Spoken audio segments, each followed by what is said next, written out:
ओम गं गणपतये नमो नमः। संक्षिप्त शिव पुराण वायु संहिता उत्तरखंड अध्याय 3। भगवान शिव की ब्रह्मा आदि पंचमूर्तियाँ, ईशान आदि ब्रह्म मूर्तियों तथा पृथ्वी एवं सर्ज आदि अष्टमूर्तियों का परिचय तथा उनकी सर्वव्याप्तता का वर्णन।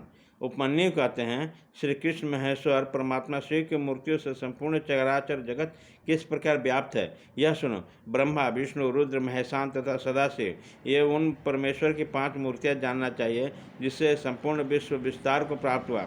इसके सिवा भी उसके 5 शरीर हैं जिन्हें पंच ब्रह्म मंत्र कहते हैं। इस जगत में कोई भी ऐसी वस्तु नहीं है जो उन मूर्तियों से व्याप्त न हो। ईशान, पुरुष, अघोर, वामदेव और सज्जोजात ये महादेव जी की विख्यात 5 ब्रह्म मूर्तियाँ हैं। इनमें जो ईशान नामक उनकी श्रेष्ठतम मूर्ति है वो प्रकृति के साक्षात भोक्ता क्षेत्र को व्याप्त करने की स्थित है।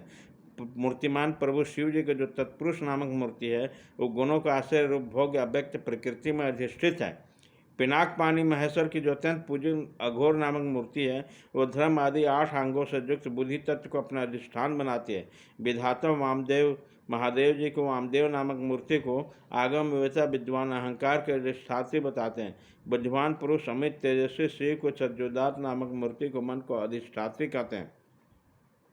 विद्वान पुरुष भगवान शिव को ईशान नामक मूर्ति को श्रवण, केंद्रीय, वाणी, शब्द और व्यापक आकाश तत्व को सामने मानते हैं। पुराणों का अर्थ ज्ञान में निपुण समस्त विद्वानों ने महेश्वर के तत्पुरुष नामक विग्रह को त्वचा, हाथ, स्पर्श और वायु तत्व का स्वामी समझा है।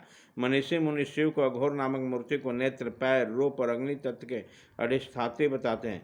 भगवान शिव के चरणों में अनुराग रखने वाले महात्मा पुरुष उसकी वामदेव नामक मूर्ति को रसना, पायु, रस और जल तत्व को स्वामिनी समझते हैं तथा सज्जोदात नामक मूर्ति को ज्ञानेन्द्रिय, उपस्थ, गंध और पृथ्वी तत्व का अधिष्ठात्री कहते हैं। महादेव जी के 5 मूर्तियाँ कल्याण का एकमात्र हेतु है। कल्याणकामी पुरुष को उनको सदा ही यत्नपूर्वक वंदना करना चाहिए। उन देवादिदेव महादेव जी की जो 8 मूर्तियाँ हैं तत्स्वरूप ही यह जगत है।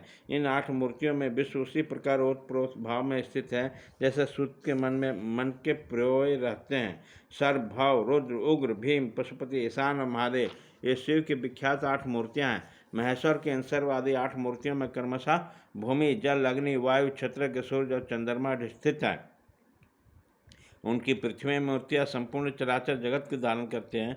उनके अधिष्ठाता का नाम सर्व है, इसलिए शिव को सार्वी मूर्ति कहलाते हैं। यही शास्त्र का नियम है। उनकी जलमयी मूर्ति समस्त जीवन जगत के लिए जीवनदायिनी है। जल परमात्मा के भाव की मूर्ति है, इसे उसे भावी कहते हैं। शिव की तेजोमयी शुभ मूर्ति विश्व के बाहर भीतर व्याप्त होकर स्थित है। उस घोर रूपणी मूर्ति का नाम रुद्र है, इसलिए वो रौद्री कहलाती है। भगवान शिव वायु रूप में स्वयं गतिशील होते हैं और इस जगत को गतिशील बनाते हैं। साथ ही वे इसका भरण पोषण भी करते हैं। वायु भगवान उग्र की मूर्ति है, इसलिए साधु पुरुष उसे अग्नि कहते हैं। भगवान भीम की आकाश रूपणी मूर्ति सबको अवकाश देने वाली सर्वव्यापिनी तथा भूत समुदाय की वेदिका है। वह भीम नाम से प्रसिद्ध है, अतः इसे भैमी मूर्ति भी कहते हैं। संपूर्ण नेत्रों में निवास करने वाले तथा संपूर्ण आत्माओं के अधिष्ठात्री शिव मूर्ति को पशुपति मूर्ति समझना चाहिए। वो पशुओं के पक्ष में उच्छेद करने वाली है।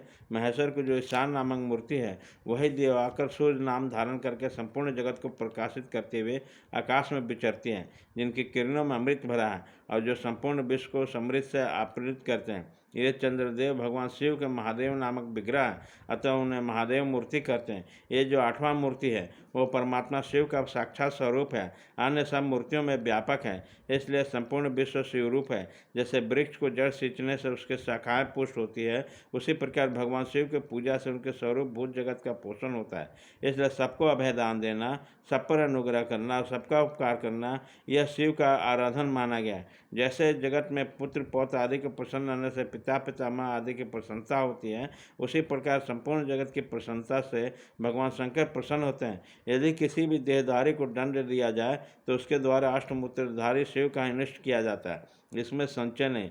8 मूर्तियों के रूप में संपूर्ण विश्व को व्याप्त करके स्थित हैं। भगवान शिव का तुम सब प्रकार से भजन करें, क्योंकि रुद्रदेव सबके परम कारण है। अध्याय 3 खत्म।